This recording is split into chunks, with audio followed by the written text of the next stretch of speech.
સ્વામિનારાયણ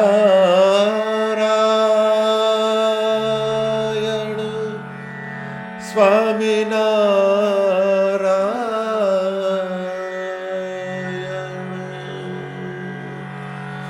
સ્વામિનારાયણ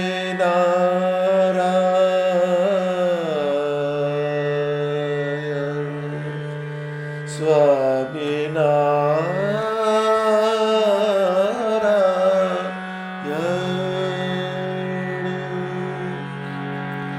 સ્વામિનારાયણ સ્વામિનારાયણ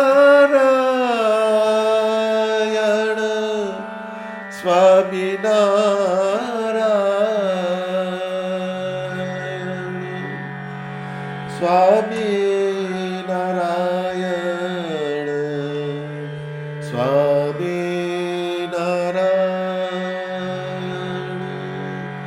સ્વામિનારાયણ સ્વામિનારાયણ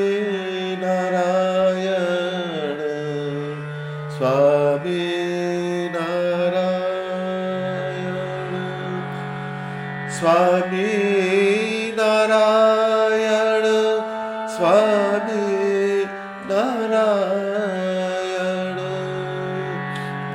સ્વામિનારાયણ સ્વામિનારાયણ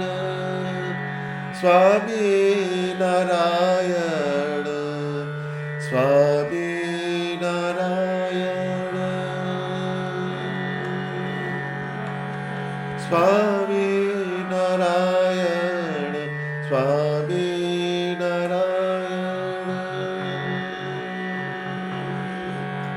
સ્વામિનારાયણ સ્વામિનારાયણ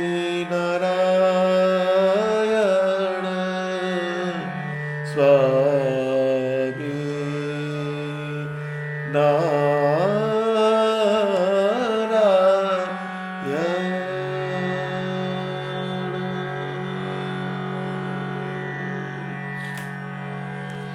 સહજાનંદ સ્વામી મહારાજની જય.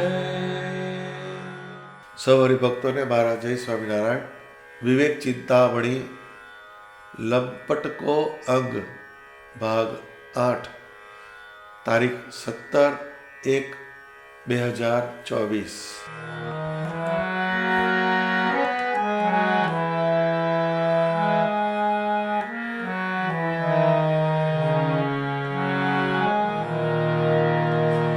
મુક્ત કહે હરિ ભક્ત હો, મુક્ત કહે હરિ ભક્ત હો, કુકર્મ તજત ન જાય, સોઈ લંપટ સો હરિ વિમુખ, તેહિ સમ દુષ્ટ ન સોય. ઉપર સે સાધુ બને, અંતર કપટ અપાર. ઉપર સે સાધુ બને, અંતર કપટ અપાર. મુક્ત કહે તેહિ નરક में जब देवत बहुमार, जब देवत बहुमार. मुक्त कहे हरि भक्त हो, कुकर्म तजत न जाय. હરિભક્તનું લેબલ લાગ્યું આપણને, પરંતુ કુકર્મ જે છે એનો આપણાથી ત્યાગ થઈ શકતો નથી. કર્મ જે થયું, કર્મ એને ગતિ હોય. ગીતામાં ભગવાને એક વાત સમજાવી, ગહના કર્મણો ગતિહિ. કર્મની ગતિ ગહન છે. કોઈ કર્મની વાત કરે છે, કોઈ અકર્મની વાત કરે છે, કોઈ વિકર્મની વાત કરે છે. કર્મ એટલે કાર્યરત રહે, કાર્યમાં ડૂબેલો રહે. કોઈ વળી એમ કહે છે બેસી જ રહેવું છે, કશું કર્મ નથી કરવું, પણ એ કર્મની સીધી વ્યાખ્યા નથી. કોઈ એમ કહે છે કે કર્મનું ફળ ભગવાન આપનારા બેઠા છે. આવી જુદી જુદી માન્યતાઓ છે. એ કર્મ જે છે એ ગતિ કરાવે. તો ભગવાનનો ભક્ત થાય એટલે ભગવાનની ઈચ્છા એ એનું પ્રારબ્ધ. ભગવાનની ઈચ્છા એટલે શું? ભગવાને પોતાની બધી ઈચ્છા જે છે એ બધી શિક્ષાપત્રીમાં લખી કે એમના જે આશ્રિત હોય એને આ પ્રમાણે વર્તવું, આ પ્રમાણે ના વર્તવું. બધી વસ્તુ શિક્ષાપત્રીમાં સ્વામિનારાયણ ભગવાને મૂકી દીધી. હવે કર્મ જે છે એ ભગવાનના વચન પ્રમાણે ના થાય તો એની ગતિ એ પ્રમાણે જ થાય. એ ભગવાનનો ભક્ત હોય તોય ભલે. જેમ કોઈ ભગવાનનો ભક્ત હોય એ દારૂ પીવે તો એ દારૂ પીવાથી જે બધા લક્ષણો જે એવરેજ માણસમાં આવે એ બધા એની અંદર આવે. એ દારૂ પીને પછી જન્મંગલનો પાઠ નહીં બોલવાનો, એ બીજી બધી બકવાસ જ કરે, ગાળ બોલે, કોઈનો તિરસ્કાર કરે. ભલે ભગવાનનો ભક્ત છે, પરંતુ એણે કર્મ જે છે એ ઊંધું કર્યું. એટલે કર્મ કરતી વખતે બહુ જ અનુસંધાન રાખવાનું કે ભગવાનના વચન પ્રમાણેનું કર્મ છે કે નહીં. કુકર્મ તજત ન જાય એમ શબ્દ સ્વામીએ વાપર્યો. કુકર્મ શબ્દ. કુકર્મ એટલે શું? તો ખરાબ કર્મ, દુરાચરણ, નીચ કર્મ, લોક અથવા શાસ્ત્ર નિંદિત કર્મ, આ બધા કુકર્મના શાબ્દિક અર્થ જોડણી કોષમાં બતાવેલા છે.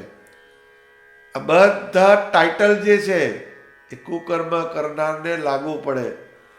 ખરાબ કર્મ એટલે કોઈ પણ કર્મ કરવાથી એનું જીવન બરબાદ થાય, એનું ચારિત્ર બરબાદ થાય, એની લોકમાં અપજસ ફેલાવનારી એની વાત બને, એના કુટુંબની અંદર ગમે તે પ્રમાણે એની લાજ જાય, એ કુકર્મ કહેવાય.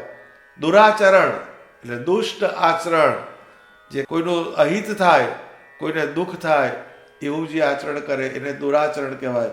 નીચ કર્મ એટલે સામાન્ય મનુષ્ય હોય એ પણ જે ના કરે એવું જે કર્મ એ નીચ કર્મ કહેવાય. પછી લોક અથવા શાસ્ત્ર નિંદિત કર્મ, લોકમાં જે ના પાડ્યું હોય, શાસ્ત્રમાં જે ના લખ્યું હોય એવું જે કર્મ કરે, આ બધા કુકર્મના દાયરામાં આવે. બધો ઉલ્લેખ શ્રીજી મહારાજે કરી જ દીધો છે. જેની બુદ્ધિમાં દોષ બેઠો હોય એવા જીવ ભગવાનના ભક્ત થાય તો પણ કુકર્મનો ત્યાગ કરી શકતા નથી. ભગવાનનો ભક્ત ભલે હોય પરંતુ એની બુદ્ધિ જે છે એમાં દોષ પ્રવેશ કરી ગયો એટલે એ કુકર્મનો ત્યાગ ના કરી શકે. આ લંપટતાનું મુખ્ય લક્ષણ છે. લંપટ જે હોય, લંપટકો અંગ, એટલે એ ભગવાનનો ભક્ત થયો તો પણ કુકર્મ જે છે એને છોડી શકતો નથી. આ બહુ ધ્યાન રાખવાની વાત. લોકમાં કહેવત છે, બામણી વંઠે તો મુસલમાનને જાય. આ કહેવત જે છે એનો અર્થ શું? તો કે બ્રાહ્મણની સ્ત્રી જો છેલ્લી પાયરીએ જાય તો મુસલમાન સાથે પણ લગ્ન કરતા ના ખચકાય. આ કહેવત છે, એમાં કોઈને હીન દેખાડવાની કોઈ વાત નથી, પણ આ વસ્તુ સમજવાની છે કે જે શ્રેષ્ઠ કુળમાં એનો જન્મ થયો, જેનો આચાર શ્રેષ્ઠ છે, જેનો એ બધી વસ્તુનો બાજુ પર મૂકી દે, એ શાસ્ત્રની મર્યાદાનું ઉલ્લંઘન કરીને જીવન જીવે.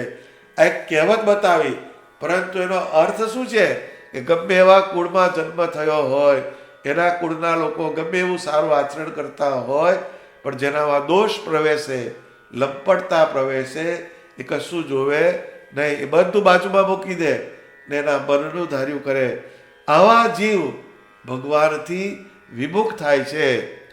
શરૂઆતમાં સારું સારું લાગે, પણ અંતે એનું પરિણામ ભયંકર આવે છે. એ કુકર્મ જ્યારે કરે, એ કુકર્મ કરતી વખતે એને આનંદ થાય, એને એમ થાય કે આમાંથી મને સારી પ્રાપ્તિ થશે, બધી વસ્તુ સમજાવે, પરંતુ એ જ્યારે એનું પરિણામ આવે ત્યારે એને ખબર પડે છે. એટલે આ કુકર્મ સત્સંગમાં આયા છતાં પણ એ કુકર્મ છૂટે નહીં. આ બહુ સમજવા જેવી વાત છે. આપણે બધું ફાસ્ટ ફોરવર્ડ જતું રહે છે. શિક્ષાપત્રીને આપણે પૂજા કરીએ તે ઘડીએ 5, 10 આમ તો રોજે આખી વાંચવાની કીધી, એ આપણાથી મેળ પડતો નથી, ટૂંકી શ્રદ્ધા છે. પરંતુ એટલીસ્ટ ગ્રહસ્થ હોય ને ગ્રહસ્થના ધર્મ, ત્યાગી હોય ને ત્યાગીના ધર્મ જો રોજે વંચાઈ જાય, અને એક સામાન્ય ધર્મ હોય છે, એ બધા ધર્મ જો આપણે રોજે વંચાય તો આપણે ક્યારેય ખરાબ આચરણ તરફ જવાના નથી. કેમ કે રોજે આપણને એ ટકોર કરે છે. આપણે કમનસીબે શિક્ષાપત્રી પૂજા કરતી વખતે વાંચી અને પછી એને વાંચીને મૂકી દઈએ છીએ. એ વાંચીને મૂકી દઈએ એટલે પછી જીવનના દરેક સ્તરની અંદર, જીવનના દરેક ક્ષેત્રમાં જઈએ પછી એ શિક્ષાપત્રી જો આપણી સાથે ચાલવી જોઈએ. ત્યારે આપણે એને પૂજામાં મૂકી દીધી, હવે કાલે 24 કલાકે મળીશું, પણ એ તમને ભગવાનના ભક્તપણાના લક્ષણ એમાંથી પાડનારી વસ્તુ છે. એટલે જેમ હવા, આપણે જ્યાં જ્યાં જઈએ ત્યાં હવા આપણે લઈએ જ છીએ, હવાને કોઈ દાડો કોઈ છોડી નથી, એમ શિક્ષાપત્રી જીવનના કોઈ પણ ક્ષેત્રમાં આપણે જઈએ પણ શિક્ષાપત્રી આપણી સાથે ને સાથે ચાલવી જોઈએ. એને પૂજામાં મૂકવાની વસ્તુ નથી, એ પૈસા નથી કે બેંકમાં મૂકી દીધા, પણ એ આપણી સાથે ને સાથે ચાલવી જોઈએ. તો એ કુકર્મ એ કયા, તો એ શિક્ષાપત્રીને પૂછીએ તો બધા જવાબ એમાંથી મળી જાય. સ્વામિનારાયણ ભગવાને શિક્ષાપત્રી શ્લોક 13માં લખ્યું, અને સ્ત્રી, ધન અને રાજ્ય તેની પ્રાપ્તિને અર્થે પણ કોઈ મનુષ્યની હિંસા તો કોઈ પ્રકારે ક્યારેય પણ ન જ કરવી. જો કહેવત છે, જર જમીનને જોરું, 3 કજિયાના છોરું. એટલે સ્ત્રી, ધન અને રાજ્ય આ મેળવવા માટે કોઈ પ્રકારે મનુષ્યની હિંસા, કોઈ પ્રકારે એટલે શું, કોકને કે સોપારી આપી એમ કે છે, આપણે કેમ મારવું, બીજાને કહી દઈએ, એટલે એ કોઈ પ્રકાર થયો. એને ગમે તે રીતે કોકને બતાવે કે આનું કરી નાખવાનું અને આમ કરી દેવાનું, તો એ કોઈ પ્રકાર થયા. એ કોઈ પ્રકારે ક્યારેય જીવનમાં કોઈ પણ એવી અવસ્થા આવે તો પણ આપણે એની જે સ્ત્રી માટે, ધન માટે અને રાજ્ય માટે ક્યારેય કોઈની હિંસા ન કરવી. બીજી કોઈ પ્રકાર એટલે શું, કરી નાખવું, એમ એનું કરી નાખવું, એના પૈસા લીધા પછી આપણે કોને આપવા છે, આપણને આપ્યા એને પાછા દેવાના નથી. આ બધી વસ્તુ અનીતિવાળી છે. એટલે એ તમને લંપટતા અંદર પ્રવેશ કરાવે એવી છે. આ કુકર્મ છે. એ મુક્તાનંદ સ્વામી કીધું, જેને કાજે કરે છે રે કુકર્મ અતિ ભારી, તે તો સંગે ન ચાલે રે નવજોબન નારી. આ કુકર્મ આપણે કરીએ છીએ કોના માટે, તો કે આપણા કુટુંબ માટે, આપણા સગા સંબંધી માટે આપણે કુકર્મ કરીએ. પરંતુ જ્યારે આંખ મીચાય ત્યારે તારા કર્મ તારી આડા આવશે, પણ જેને માટે તે કર્મ કર્યા એ તારી સાથે ચાલવાના નથી. એ ધ્યાન રાખવાનું. પછી શિક્ષાપત્રી શ્લોક 15, અને જે માંસ છે તે તો યજ્ઞનું શેષ હોય તો પણ આપતકાળમાં પણ ક્યારેય ન ખાવું, અને 3 પ્રકારની સુરા અને 11 પ્રકારનું મદ્ય તે દેવતાનું નૈવેદ્ય હોય તો પણ પીવું નહીં. માંસ છે એ દેવતાના નૈવેદ્યની ઓથે બધા માંસ ભક્ષણ કરે.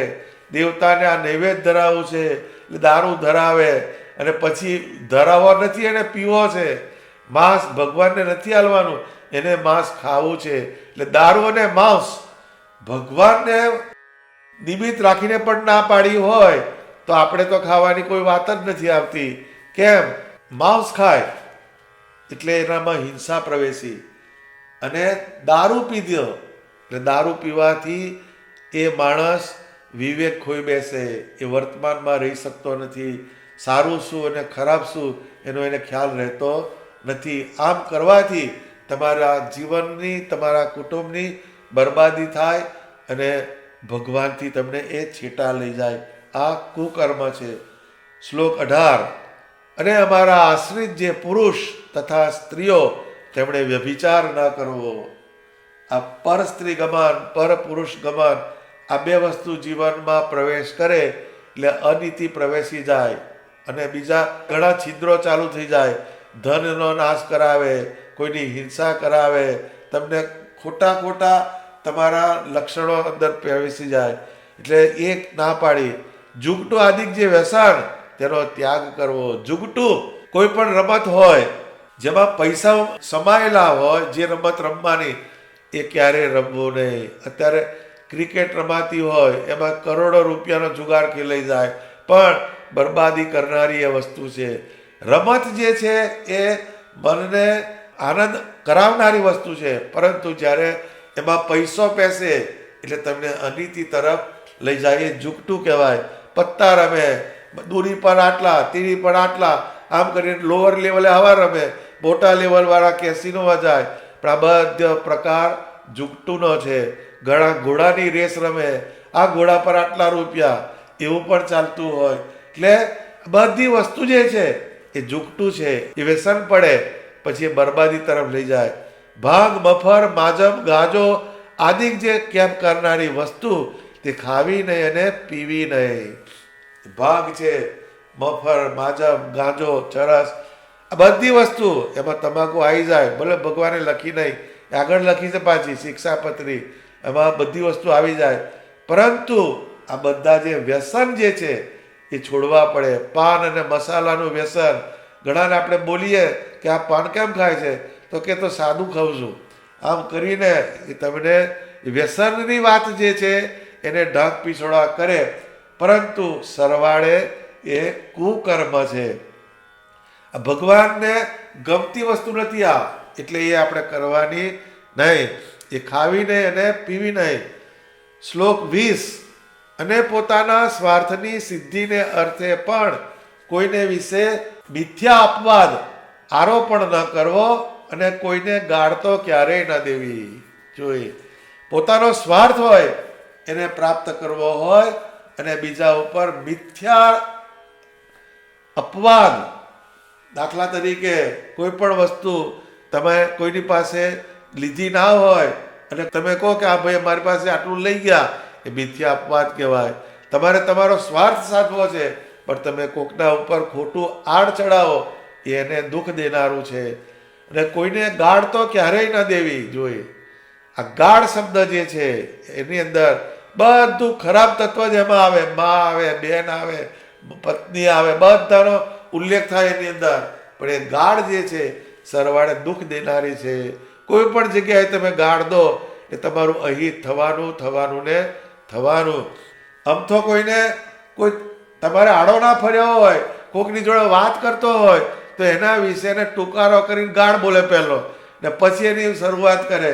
તો આ બધી વસ્તુ તમારામાં ક્રૂરતા, તમસતા એને લાવનારી આ વસ્તુ છે. શ્લોક 21, અને દેવતા, તીર્થ, બ્રાહ્મણ, પતિવ્રતા સાધુ અને વેદ એમની નિંદા ક્યારેય ન કરવી અને ન સાંભળવી. આ કુકર્મમાં જાય. કેમ તો કે દેવતા, કોઈ પણ દેવતા જે છે એ તમારું સારું જ કરે. વાયુદેવ, અગ્નિદેવ, પછી આ સૂર્યનારાયણ દેવ છે, બધા દેવ જે છે એ હંમેશા આ સૃષ્ટિ ઉપર જીવનું રૂડું કરનારા તત્વ છે. એની નિંદા કરીને તમને કશો ફાયદો થવાનો નથી. તીર્થ જે તારે એને તીર્થ કહેવાય. કોઈ પણ તીર્થ સ્થાન હોય, તમારી શ્રદ્ધા ગમે તે જગ્યાએ હોય, એને કારણે બીજું તીર્થ હોય એ હલકું છે, એમાં આમ છે તેમ છે, એવી નિંદા કરવાનો આપણને કોઈને અધિકાર નથી. કેમ કે આ નિંદા જે છે એ તમારા જીવનમાં કંઈક ખરાબ તત્વ લઈ આવે. બ્રાહ્મણ, ભગવાને આ બ્રાહ્મણનું સર્જન એવું કર્યું કે એ તમે જન્મ પછી મરણ પામો ત્યાં સુધી તમારે બ્રાહ્મણની જરૂર પડે ને પડે. મર્યા પછી પણ સરાવવા માટે બ્રાહ્મણને જ બોલાવવા પડે. એટલે એ બ્રાહ્મણ જે છે શ્રેષ્ઠ જ્ઞાતિ કહેવાય. એ બ્રહ્મને જાણનારા, વેદને જાણનારા એવા બ્રાહ્મણની વાત છે. એ પેલા એવરેજ ચાલુ બ્રાહ્મણની વસ્તુ નથી, પણ જેનું આચરણ બ્રહ્મત્વને પમાડનારું હોય, જેના વિચારની અંદર વેદની પરંપરા ફરતી હોય, એવા જે બ્રાહ્મણ હોય એની નિંદા ના કરવી. પતિવ્રતા સ્ત્રી, જે પતિવ્રતા હોય એ એક પતિમાં નિષ્ઠા રાખીને જીવન જીવતી હોય, એવી પતિવ્રતાની નિંદા કરો તો ભગવાનનો કોપ થાય તમારા ઉપર. સાધુ જે છે એ પોતાનું સર્વસ્વ મૂકીને ભગવાનના ઘરમાં આવે છે. એ સાધુની પણ કોઈ નિંદા કરે તો એ યોગ્ય નથી. કેમ કે તમે એ સાધુ જે છે પોતાના મા બાપ એને મિટાવીને, એનું નામ મિટાવીને એની પાછળ એના ગુરુનું નામ લખે છે. તમે 1 મહિનો તો ટ્રાય કરજો એફિડેવિટ કરાવીને કે મારા મા બાપ આ 1 મહિના માટે બીજા છે. એ નહીં થાય. કેમ કે તમારા જીવમાં જડાઈ ગયેલી વસ્તુ છે. સાધુ જે છે એ સાધક છે અને આ સંસારને સાચી દિશા આપનાર એવું આ તત્વ સાધુ છે. એટલે એની નિંદા ક્યારેય કરવી નહીં. અને વેદની પણ ક્યારેય નિંદા ના કરવી. કેમ કે આ બ્રહ્માંડ ઉપર જે સારું છે, જે કલ્યાણકારી છે, જે સુંદર છે, એ બધું વેદમાંથી ઉત્પન્ન થયેલું છે. એટલે એનો ક્યારેય આપણે અનાદર કરવાનો નહીં. આ બધા કરવાનો નહીં અને સાંભળવાનું નહીં. આ નિંદા કરવી એ પાપ છે અને નિંદા સાંભળવી એ પણ પાપ છે. તો આ કુકર્મ કહેવાય. પછી શ્લોક 38, અને જે વસ્ત્ર પહેરીએ થકે પોતાના અંગ દેખાય, પહેરે થકે પણ પોતાના અંગ દેખાય એવું જે ભૂંડું વસ્ત્ર તે અમારા સત્સંગી તેમણે ન પહેરવું. અત્યારે આનો લોક મેક્સિમમ વસ્ત્ર પહેરવા દરેક માણસને અંગ પ્રદર્શનમાં બધા પેસી ગયા. એ અંગ પ્રદર્શન કરવાની વસ્તુ નથી. ભગવાને શિક્ષાપત્રીમાં બીજો એક શ્લોક લખ્યો કે પોતાની નાભી, સાથળ અને છાતી, આ 3 અંગ દેખાય એવા વસ્ત્ર કોઈ સ્ત્રીએ ક્યારેય પહેરવા નહીં. બધા અત્યારે ક્રાઇમ થાય છે આ સંસારની અંદર, જે ગુના થાય છે એની પાછળ આ આજ્ઞાનો લોપ છે. એ જો આપણે પોતાના અંગ દેખાય એવું જે ભૂંડું વસ્ત્ર, એને ભૂંડું વસ્ત્ર કહેવામાં આવે છે. એટલે વસ્ત્ર પરિધાન કરીએ આપણે, એમાં પણ સત્વગુણ હોવો જોઈએ. કેમ કે સત્વગુણ જ તમને ભગવાન તરફ લઈ જનારો છે. એટલે આપણે એમ કે એમાં શું વળી આપણે કપડાં પહેરવામાં શું આવી જાય, પણ નહીં, એ મર્યાદા તૂટી તમારી. એ ભગવાનની તો આ શિક્ષાપત્રીમાં શ્લોક લખે નહીં. એ કુકર્મ છે. આ કુકર્મ જે છે, આ બધા કુકર્મ આમ તો શિક્ષાપત્રીમાં ઘણા બધા છે, પણ એમાંથી મુખ્ય કુકર્મ જે છે એનું તારણ કરીને મેં તમને જણાવ્યા. આ કુકર્મ આપણાથી છૂટે નહીં અને આપણે હરિભક્તનો દાવો કરીએ એ ખોટું છે. આ જેટલા શ્લોક બોલ્યો હું એ દરેકની અંદર જે વિગત કહી, એટલા લક્ષણ જો આપણામાં હોય તો આપણે હરિભક્તની વ્યાખ્યામાં નથી. ખોટો આપણે કોલર ઊંચો કરવાનો નહીં. એવું જીવન જે જીવતો હોય તે લંપટ કહેવાય અને ભગવાનથી વિમુખ થઈ જાય છે. અને એના જેવો દુષ્ટ કોઈ નથી, એમ મુક્તાનંદ સ્વામી કહે છે, હું નથી કહેતો. સોઈ લંપટ સો હરિ વિમુખ તેહી સમ દુષ્ટ ન સોય.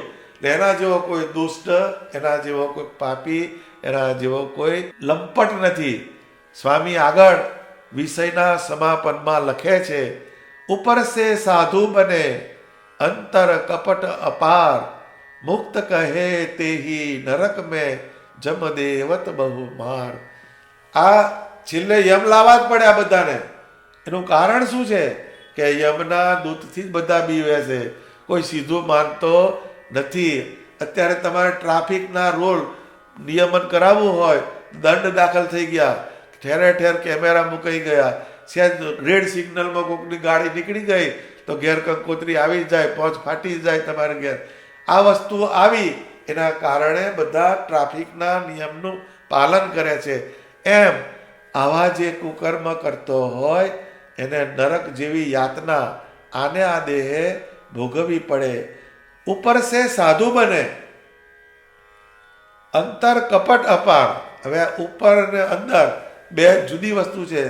માણસ આ જગતનો જે પ્રવાહ એમાં જીવે છે, એટલે જગતના જુદા જુદા પ્રકાર હોય છે. એમાં એ જગતની અસત્ય વાતનો એના પર બહુ પ્રભાવ રહે, ખોટી વાત એનો પ્રભાવ એને પડી જાય.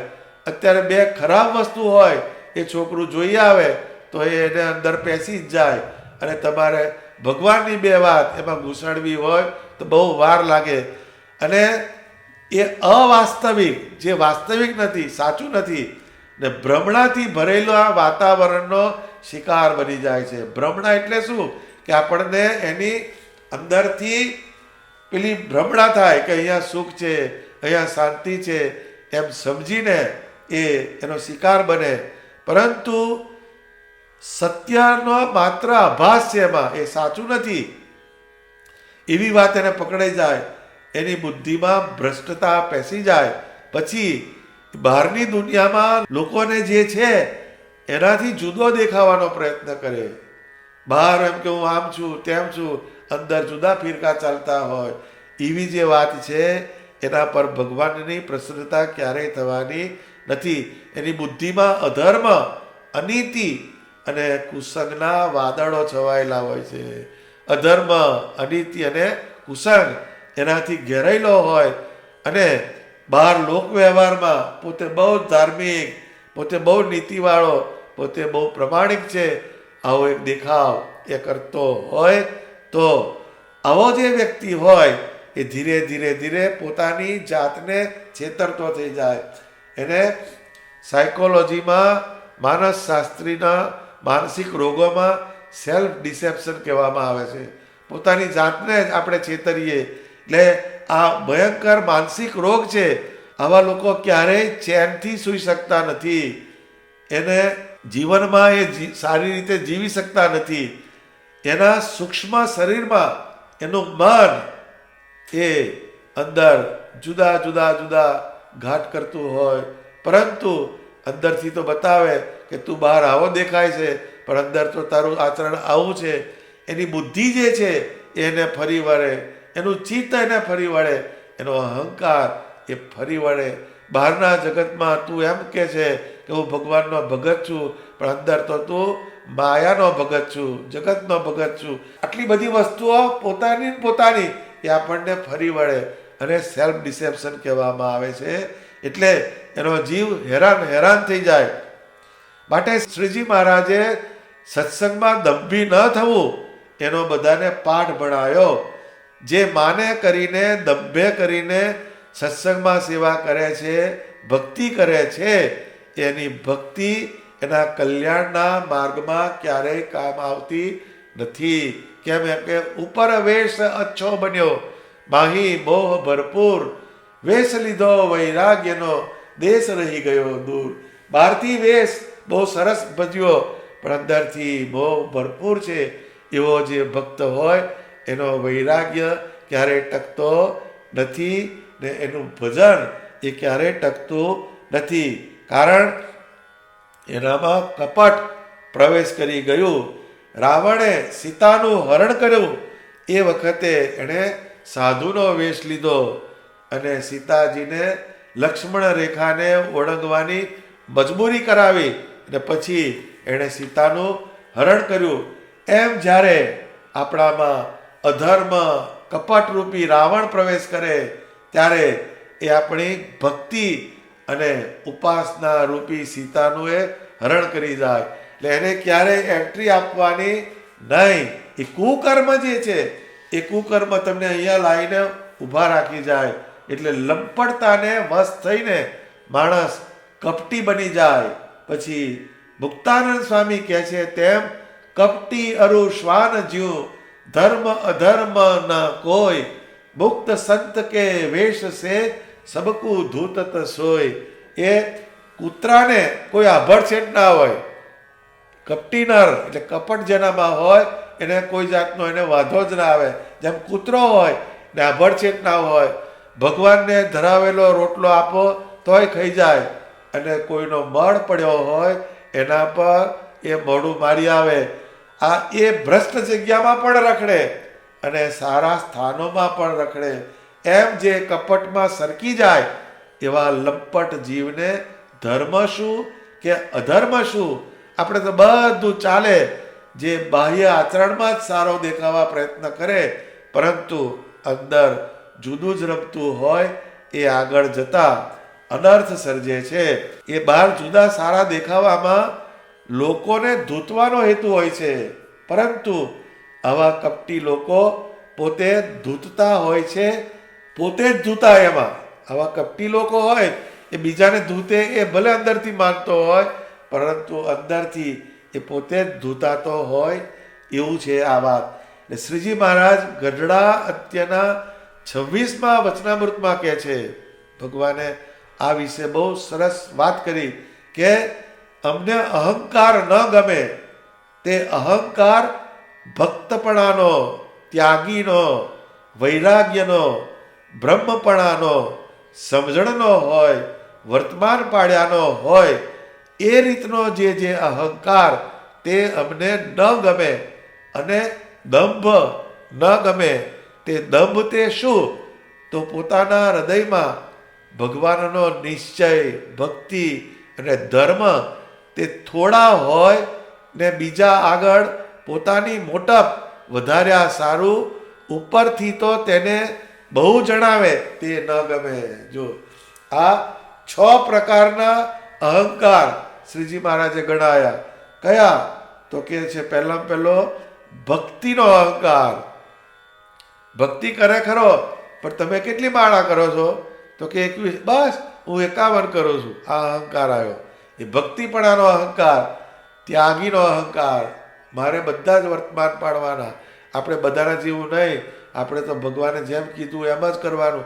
આ પણ જ્યારે કમ્પેરિઝનની વાત આવી તો એમાં અહંકાર દાખલ થયો.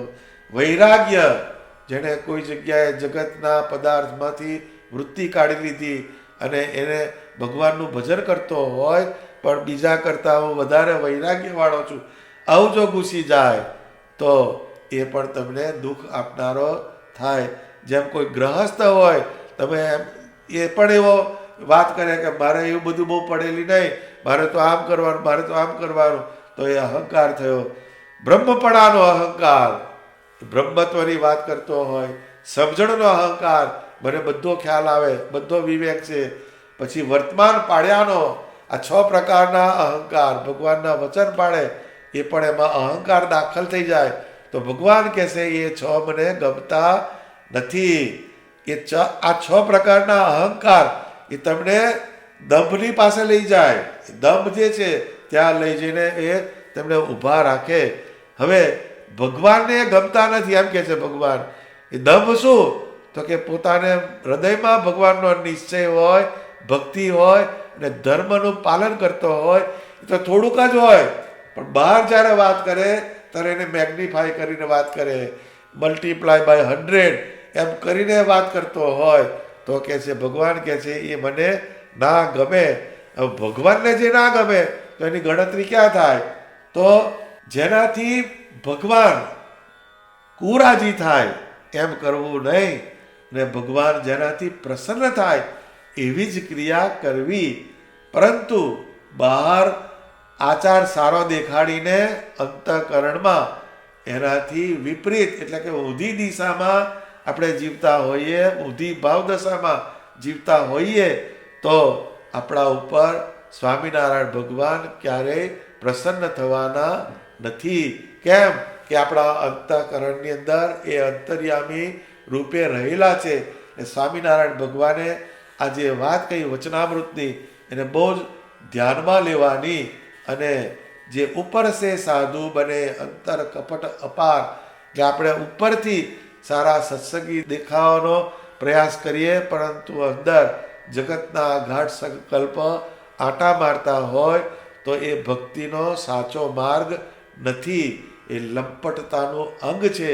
એ ક્યારેય આપણને સ્વામિનારાયણ ભગવાનની નજીક જવા દેવાનું નથી. તો શ્રીજી મહારાજના આશ્રિત જે છે આપણે એને લંપટનો જે ગુણ છે એ ક્યારેય આપણામાં પ્રવેશ ના કરી જાય એનું સતત ધ્યાન રાખવાનું. એની 12 ચોપાઈઓ મુક્તાનંદ સ્વામીએ લંપટકો અંગ એમાં લખી છે. તો આજે એ લંપટકો અંગ એ સંપૂર્ણ થાય છે.